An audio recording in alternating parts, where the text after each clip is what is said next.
আসসালামু আলাইকুম রহমতুল্লাহি অবরকাতুহু। সম্মানিত দর্শক, ১০১টি বিপদ, এখানে আসলে সংখ্যাটা বড় বিষয় নয়। বিপদের যে ঘটা, সেই বিপদের ঘটা বোঝানোর জন্যে ১০১টি বিপদ এই শব্দটি ব্যবহার করা হয়েছে। একেবারে নতুন সরকার, তারেক রহমানের সরকার, এই ১০০টি বা ১০১টি বিপদ চারিদিক থেকে ধেয়ে আসছে। একটি বিপদের সঙ্গে অন্য একটি বিপদ সম্পৃক্ত।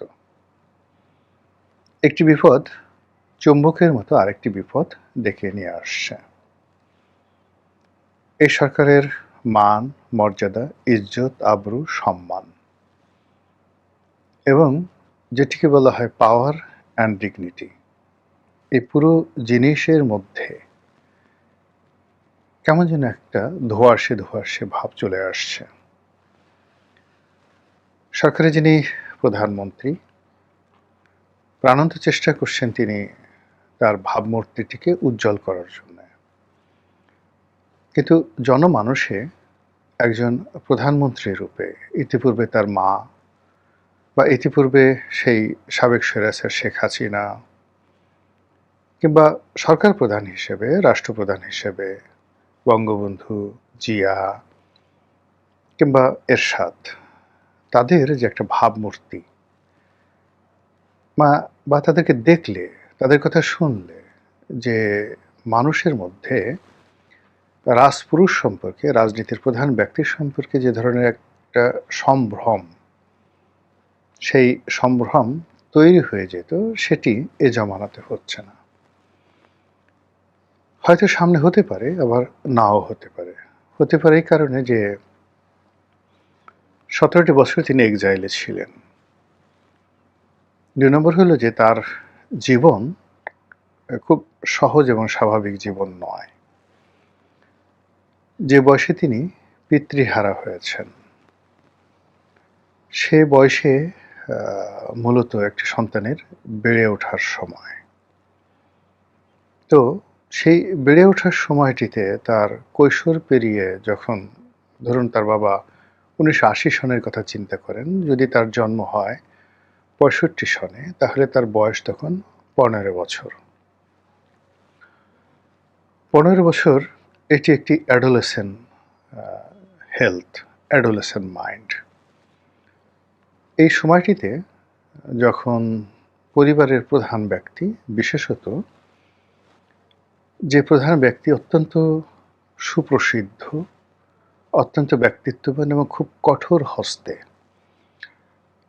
পরিবারকে নিয়ন্ত্রণ করেন, শাসন করেন, এইরকম একজন পরিবারের যে প্রধান ব্যক্তি, তিনি যদি মারা যান, নিহত হন, ওই পেইন পরিবারের মধ্যে আসে।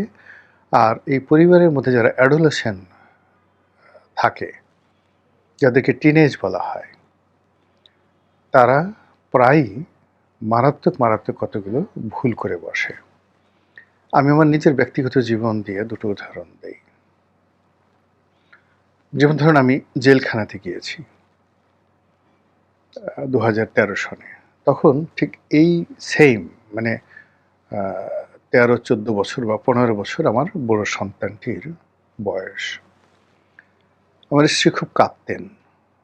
আমি এই বিপদের মধ্যে পড়েছি, কিন্তু আমার বড় সন্তানটি মনে হলো যে সে একটা ফ্রিডমের মধ্যে পড়ে গেছে। সে একটা স্বাধীনতা পেয়েছে, ইচ্ছামতো সে ঘুরতে পারছে, ইচ্ছামতো সে যেতে পারছে, সারাদিন সে বাইরে থাকতে পারছে, কেউ তাকে জিজ্ঞাসা করছে না, নো বডি, সে কাউকে কেয়ার করছে না। একটা সময় আমার স্ত্রী যখন খুব বেশি কান্নাকাটি করলেন, তখন সে বলল যে, আরে বাবা তো ওখানে খুব সুখে আছে, শান্তিতে আছে। তো এই যে টিন এজ, ১৩ থেকে একেবারে ১৯ পর্যন্ত, বা এখন আরও বেড়ে গেছে, এখন এটা ২১ বা ২৩ বছর পর্যন্ত এই যুগের ছেলেরা, মেয়েরা বাস্তব জীবন সম্পর্কে কোনো চিন্তাই করে না, এবং কখনো কখনো পরিবারের যে ট্র্যাজেডি, এটাকে তারা কমেডি হিসেবে মনে করে।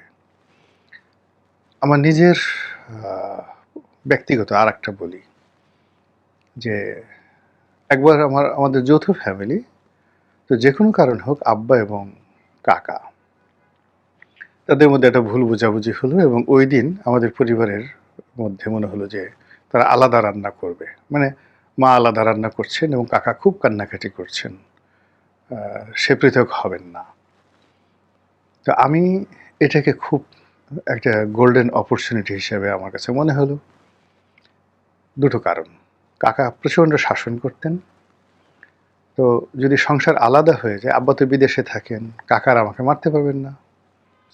দ্বিতীয়ত হলো যে আমাদের পরিবারে একটা খুব বড় একটা রেডিও ছিল। এটা কত হবে ধরেন বিশাল। ওই অত বড় রেডিও আমাদের ওই জমানাতে আ মানে অন্য কোথাও আমি দেখিনি, পরবর্তী জীবনেও দেখিনি। একটা ব্রিটিশ মার্ফি ব্র্যান্ডের একটা রেডিও। সম্ভবত ৩ ফিট ছিল পাশে একটা হারমোনিয়ামের মতো। ৩ ফিট এরকম বড় একটা হারমোনিয়ামের মতো আর উচ্চতাও এরকম।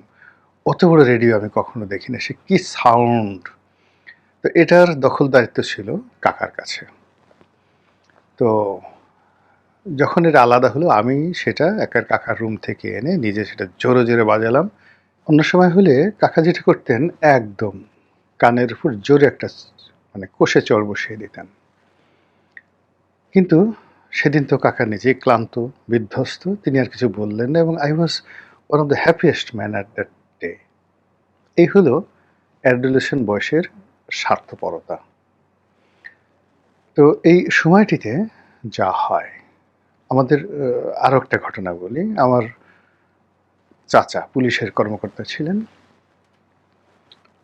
মানে এর চাইতে আর ভালো মানুষ আমি আমার জীবনে দেখিনি। কিন্তু তার এই সেম বয়সে ছেলেটা যখন ১৫ বছর, ১৬ বছর আমার বড় ভাই, চাচাতো ভাই।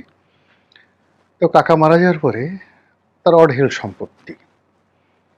তো অঢেল সম্পত্তি সেই ছেলে এমন হয়ে গেল যে ওই জমানাতে গাঁজা ছাড়া মানে তার আর জীবন চলেই না। পুরো পরিবারের জন্য মানে এমন একটা যাকে বলা হয় কুলাঙ্গার হয়ে গেলেন তিনি যে মৃত্যু পর্যন্ত সে আমার বড় ভাই আর জীবনে কাজ করেনি। শুধু সে গাঁজা খেতেন, পিতার সয় সম্পত্তি বিক্রি করতেন আর বসে, বসে খেয়ে, খেয়ে তিনি মারা গেলেন। তো সেই দিক থেকে যেটা হয় যে এই অ্যাডোলেসেন্ট হেলথে বা টিনেজে সেটা নারী হোক, পুরুষ হোক, সেই সময়টাতে তার যে নিয়ন্ত্রণ পরিবারের উপর থাকে সেই নিয়ন্ত্রণটি যদি নষ্ট হয়ে যায় তাহলে তার জীবনের গতি পরিবর্তন হয়ে যায়। জনাব তারেক রহমান সাহেবের ক্ষেত্রে এটা হয়েছেন বা হয়েছে কিনা এটা উনার ঘনিষ্ঠজন বলতে পারবে, বাট এরকম একটা পেইন তার জীবনে থাকতে পারে। দ্বিতীয়ত যে পরবর্তীতে তার মা এরশাদের জমানাতে যেভাবে নিগৃহীত হয়েছেন, লাঞ্ছিত হয়েছেন, অপমানিত হয়েছেন, কষ্ট পেয়েছেন, যেটা রাজপথে দেখেছি। এ ছিল মানে দৈনিক বাংলার সামনে একদিন তাকে পুলিশ লাঠিপেটা করছিল এবং তার একটা বাড়িতে পুলিশের লাঠির আঘাতে বেগম জিয়ার ব্লাউজের যে ডান হাত অথবা বাম হাতের অংশটা ফেটে গিয়েছিল। বা যে অপমান করে তাকে হোটেল পূর্বানী থেকে এরশাদ সরকার গ্রেপ্তার করেছিল, এটা যেকোনো সন্তান মায়ের এই দৃশ্য দেখলে তার মধ্যে স্বাভাবিকতা থাকে না। এভাবে বহু বছর এই যে তার জীবনের ৬২ বছর বয়স বা ৬৩ বছর বয়স, এর মধ্যে ব্যবসার সফলতা আছে, ব্যর্থতা আছে, প্রেম আছে, বিরহ আছে, ভালো লাগা আছে।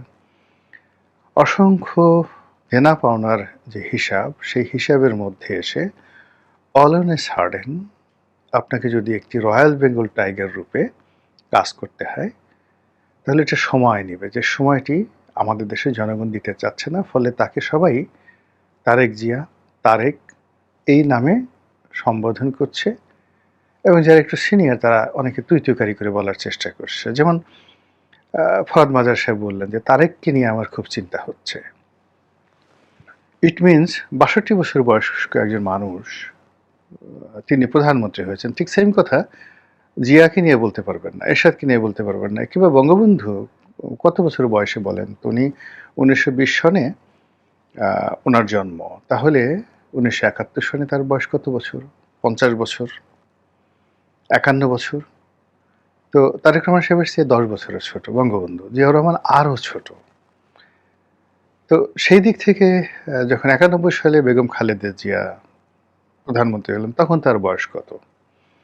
তো সেই তুলনায় তারেক রহমান সাহেবের এই যে ম্যাচুরিটি, এই ম্যাচুরিটির পরেও আমজনতা তাকে একজন ম্যাচিউরড, একজন অভিজ্ঞ, একজন প্রাজ্ঞ রাজনীতিবিদ, রাষ্ট্রনায়ক ভাবতে পারছেন না। আপনি যতই সহজ সরল হওয়ার চেষ্টা করছেন, যতই অস্বাভাবিক হওয়ার চেষ্টা করছেন, যতই যাকে বলা হয় মানুষের মনোরঞ্জনের চেষ্টা করছেন, ওটা উল্টো আরো রিভার্স হয়ে যাচ্ছে। আবার এখন যদি নিষ্ঠুর বা যাকে বলা হয় ক্ষমতা দেখাতে চান, ফুং-ফাং করেন, লোকজন আরো গালাগালি করবে। তো এই যে সমস্যাগুলো একটার সাথে আরেকটা সম্পৃক্ততা। এটা কেন হলো? এটা বিএনপির লোকজন ভালো বলতে পারবে। আমার মুখ দিয়ে কথাগুলো বলাটা ঠিক হচ্ছে না। ২ নম্বর হলো যে তার যে সঙ্গী সাথী। এখন এই সঙ্গী সাথীরা কেমন? একটা মানুষের উপর তার কর্মের উপর বরকত আসে ৩ টি কারণে। প্রথম কারণটা হলো ফিজিক্যালি সৎ হতে হবে। মানে তার শরীরের গঠন হতে হবে, তার রক্তের গঠন হতে হবে হালাল টাকা দ্বারা। ২ নম্বর হলো জেনা, ব্যভিচার, মদ্যপান এই সকল মন্দ কর্মের কারণে তার শরীরের যে ফিজিক্স, এই ফিজিক্সের মধ্যে কোনো রকম নেশা তৈরি হবে না। তো এরকম কয়জন লোক আছেন যাদের শরীর একেবারে জমজমের পানি দিয়ে ধোয়ার দরকার নেই। এরপর হলো তাদের চরিত্র, তাদের মন মানসিকতা, তাদের ঈমান। এরপরে তাদের জ্ঞান, বুদ্ধি, লেখাপড়া। সব মিলিয়ে এখানে আল্লাহর রহমত এবং বরকত আসবে, লোকজন ভালো জানবে এবং এরকম একটা চরিত্র মানে এই মন্ত্রী পরিষদের কতজনের উপর আছে? খালি যদি বলেন হালাল টাকা কয়জনের আছে বা কয়জন মদ খায় না বা কয়জন জুয়া খেলেনি, কয়জনের জীবনে যৌনতা সংক্রান্ত কোনো পারভার্সন নেই, এটার উপরে কিন্তু এই সরকারের রহমত এবং বরকত নির্ভর করছে। গেল ২। ৩ নম্বর হলো যে পরিপক্কতা, রাজনীতির কৌশল, পরিপক্কতা এবং কানেক্টিভিটি। বাংলাদেশে যে সকল বিএনপির নেতৃবৃন্দ রয়েছেন বা এই বিদেশ থেকে খলিলুর রহমান সাহেবরা আছেন, এদের সবচেয়ে একটা বড় ব্যাপার হলো যে সমাজের সর্বস্তরে এদের কারোরই ভালো কানেক্টিভিটি গত ১৭ বছরে তাদের ছিল না। আগে ছিল যখন তারা মন্ত্রী ছিলেন, কিন্তু ইন জেনারেল ধরুন আমি জাতীয় পার্টির কয়েকজন লোকের নাম বলি। মুজিবুল হক চুন্নু, কাজী ফিরোজ রশিদ, রুহুল আমিন হাওলাদার, আনিসুল ইসলাম মাহমুদ। এই মানুষগুলো দেখেন ১৯৮২ সন থেকে আজকের দিন পর্যন্ত তারা যে মানুষগুলোর সাথে সম্পর্ক রক্ষা করেছে, ক্ষমতায় থাকতেও রক্ষা করেছে, ক্ষমতা চলে যাওয়ার পরও তাদের সঙ্গে সেই সম্পর্কটা রক্ষা করেছে। যেমন ধরেন আইনমন্ত্রী ছিলেন মুজিবুল হক চুন্নু। অনেক রাতে আমার একটা প্রয়োজন হলো, অনেক রাতে। তো সে আমার ডিপার্টমেন্টের বড় ভাই। আমি সঙ্গে সঙ্গে তাকে টেলিফোন করলাম। সে সেই রাতে রেসপন্ড করলেন এবং তখনই একজন ডিস্ট্রিক্ট জাজের বদলি নিয়ে ব্যাপার ছিল বা সমস্যা ছিল, রাতের মধ্যে তিনি সেটা সমাধান করলেন মুজিবুল হক চুন্নু। আচ্ছা ধরুন রুহুল আমিন হাওলাদার আমাদের এলাকার গ্র্যান্ড লিডার, বা কাজী ফিরোজ রশিদ, ছাত্রলীগ বলেন অন্য বলেন, মানে কাজী ফিরোজ রশিদ ছিলেন আমার স্বপ্নের পুরুষ। উনি ২৬ বা ২৭ বছর বয়সে যখন টেলিকমিউনিকেশন মন্ত্রী হলেন, আমি তখন সাংবাদিক, ৮৬, ৮৭ বা ৮৮ সনের দিকে। মানে আমি ওনার বাসায় গিয়ে রোজ খালি বসে থাকতাম, ওনাকে দেখতাম, আমার ভালো লাগতো। অনেক পাখি টাকি পুষতেন। তো এই মানুষগুলো টিল নাও তাদের এখন কিচ্ছু নেই, কিন্তু ওই সময়টাতে আমার সাথে যেমন সম্পর্ক ছিল এখন আমার সঙ্গে একই সম্পর্ক। এই যে রাষ্ট্রপতি হয়েছেন শাহাবুদ্দিন চুপ্পু, মানে ওনার সঙ্গে আমার যখন প্রথম পরিচয় হলো তখন থেকে আজকের দিন পর্যন্ত একই রকম সম্পর্ক। কিন্তু বিএনপির যে সকল নেতা, মানে বিএনপির যে সকল নেতা ধরেন একমাত্র পাপিয়া ছাড়া আর কারোর সঙ্গে আমি ঠিক এইরকম অ্যাডাপশন চিন্তা করতে পারছি না। ধরুন খুব ভালো সম্পর্ক জহিরুদ্দিন স্বপনের সঙ্গে ছিল, এহসানুল হক মিলন সাহেবের সঙ্গে ছিল, আইনমন্ত্রী আসাদ সাহেব আমার ডিপার্টমেন্টের ছোট ভাই, একেবারে ছোট ভাই। কিন্তু মানে কমিউনিকেশনের ক্ষেত্রে আমি যে একটা টেলিফোন করব তাদেরকে, বা স্বরাষ্ট্রমন্ত্রী এখন যিনি আছেন তিনিও আমার ডিপার্টমেন্টের বড় ভাই, ব্যক্তিগত সম্পর্ক ডিপার্টমেন্টের বড় ভাই হলেও বন্ধুত্বের মতো সম্পর্ক।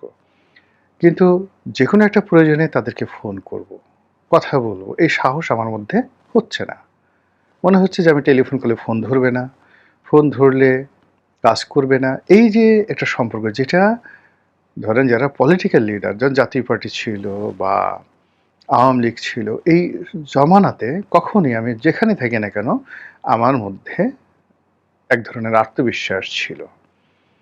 ইভেন বিএনপি জামানাতে, আগের জামানাগুলোতে যারা মন্ত্রী ছিলেন তাদের সঙ্গে এরকম একটা সম্পর্ক ছিল। কিন্তু এই জামানাতে যারা ক্যাবিনেটে স্থান নিয়েছেন অলমোস্ট সবাই কিন্তু সেই 2018 থেকে, যেহেতু একই দল করি, অন্যরকম সম্পর্ক। কিন্তু মন্ত্রী হওয়ার পরে রবিউল সাহেবকে, এখন যোগাযোগ মন্ত্রী, একটা টেলিফোন করব, শহীদুদ্দিন চৌধুরী অ্যানিকে একটা টেলিফোন করব, আমার বিশ্বাসই হয় না। মানে আমার ভয় লাগে, মানে আমি স্বাচ্ছন্দ্য বোধ করি না। যদি আমি ধরেন এই তাদের মন্ত্রী পরিষদ গঠিত হওয়ার আগে তাদেরকে বলতাম যে ভাই আসেন আমার বাসায় এক কাপ চা খান, রাতে খান, তারা খুশি হতেন। বউ বাচ্চা নিয়ে অনেকে বেড়াতে আসতেন। বা আমি যদি বলতাম যে I am coming to your home, মানে এই মন্ত্রী পরিষদের খুশি হতেন না এমন কোনো লোক নেই, ইচ অ্যান্ড এভরিবডি। কিন্তু এখন কি হলো, হঠাৎ ক্ষমতা আসার পরে এই যে তাদেরকে দেখে আমার ভয় লাগছে, বিশ্বাস হচ্ছে না। That is the basic problem. জনগণের, তাহলে আমার যদি এই অবস্থা হয় তো জনগণের কি অবস্থা হবে? এটা হলো রাজনীতির সবচেয়ে বড় মানে প্রাপ্তি এবং অপ্রাপ্তি। ধরুন অনেক আগে তোফায়েল সাহেবের বাসায় আমি একদিন গেলাম। তো তোফায়েল সাহেবের বাসায় গেলাম, উনি বাসায় নেই। ওনার স্ত্রী যখন শুনলেন আমি আসছি, আমাকে ডাকায় নিলেন। ও মাই গড! তিনি রান্নাঘরে রান্না করতেছিলেন, আমাকে সেই রান্নাঘরের মধ্যে ডেকে নিলেন। সিমিলারলি এম কে আনোয়ার সাহেব, একদিন তার বাসায় গেছি, মন্ত্রী, উনি বাসায় ছিলেন না। উনি বাসায় না থাকার কারণে ওনার স্ত্রী এলেন এবং উনি ওই বাগানে বসেছিলেন, সেই বাগানে আমাকে বসাই না, দীর্ঘক্ষণ আমার সঙ্গে উনি আলোচনা করলেন। আচ্ছা, এরপরে ধরুন আরও অনেকে, নাসিম সাহেব ছিলেন, প্রয়াত যে স্বাস্থ্যমন্ত্রী আওয়ামী লীগের নাসিম সাহেব। নাসিম সাহেবের সঙ্গে একবার দেখা করতে গেছি, উনি একটা জরুরি মিটিংয়ে ছিলেন, দৌড়েই মিটিং থেকে বের হয়ে আসলেন। এসে উনি একেবারে ওনার ঘরের মধ্যে নিয়ে গেলেন, বেডরুমে, বলে যে ভাই তুমি বসে তোমার ভাবির সাথে চা খাও, আমি কাজটা শেষ করে আসছি। আমি এই কথা বলতেছি 1988-89 সনে, তখন আমার বয়স কি ছিল। তো সেই পর্যায়ে একজন জাস্ট একটা জুনিয়র সাংবাদিককে, আব্দুর রাজ্জাকের কি অবস্থা, অন্যান্য যে সমস্ত নেতৃবৃন্দ রয়েছেন তাদের সেই যে কমিউনিকেশনটা, সেই কমিউনিকেশনটা এখন বিএনপির মধ্যে নেই। ফলে এই যে বিএনপির গণসম্পৃক্ততা, এসবই এখন যা কিছু দেখছেন সাজানো, অভিনয়, তৈরি করা। কিন্তু পাবলিকের যে পারসেপশন, পাবলিক যে বিএনপিকে আপন মনে করবে, যে আমি যেভাবে বললাম ঠিক সেই রকম। আপনি ধরেন আমার এলাকার 2 জন সংসদ সদস্য, আমি যে এলাকাতে এমপি হয়েছি গলাচিপাতে, এখানে নুরুল হক নুরু, তো এ তো আমার একেবারে 6 নম্বর 7 নম্বর ভাইয়ের চেয়েও ছোট। 7 নম্বর ভাই যে আছে তার চেয়েও বয়সে ছোট, মানে সর্বশেষ যে আমার ভাইটি আছে। আর সদরপুরে যেটা হয়েছে আর এক ছোট ভাই, ভাঙ্গা সদরপুর চরবদ্দর হোসেন শহীদুল ইসলাম বাবুল। তো বাবুলকে মূলত আমি অনুরোধ করেছিলাম যে বাবুল তুমি সদরপুর থেকে করো। তখন আমাকে বললো যে ভাইয়া সদরপুর তো আপনার এলাকা, আপনি করেন। তা আমি বললাম যে না, আমি আসলে ইলেকশন করবো না, তুমি এখানে করো। তুমি যে তোমার যে শামাওবাইদের যে এলাকা যেটা আছে ওখান থেকে তোমাকে দেয়া হবে না, আমি যতটা জানি তারেক রহমান সাহেব সম্পর্কে, ওখানে শামাওবাইদই পাবে, অযথা গন্ডল করে লাভ নেই, এই সিটটি খালি আছে, ইউ ট্রাই। এরপরে দেখলাম যে সে সেখান থেকে কাজকর্ম করছে, তো আমার দোয়া। কিন্তু এই যে সে এমপি হয়ে গেছে, এমপি হওয়ার পর তাকে আমার ভয় লাগছে। আগে যেভাবে তাকে একটা টেলিফোন করতাম বা কথা বলতাম, নুরুকে একটা কথা বলতাম বা করতাম, কিন্তু সেই সম্পৃক্ততাটা এখন আর হচ্ছে না। এখন হয়তো ওরা ওদের মতোই আছে, নুরুও আছে, শহীদুল আছে, এরকম অসংখ্য মানুষ।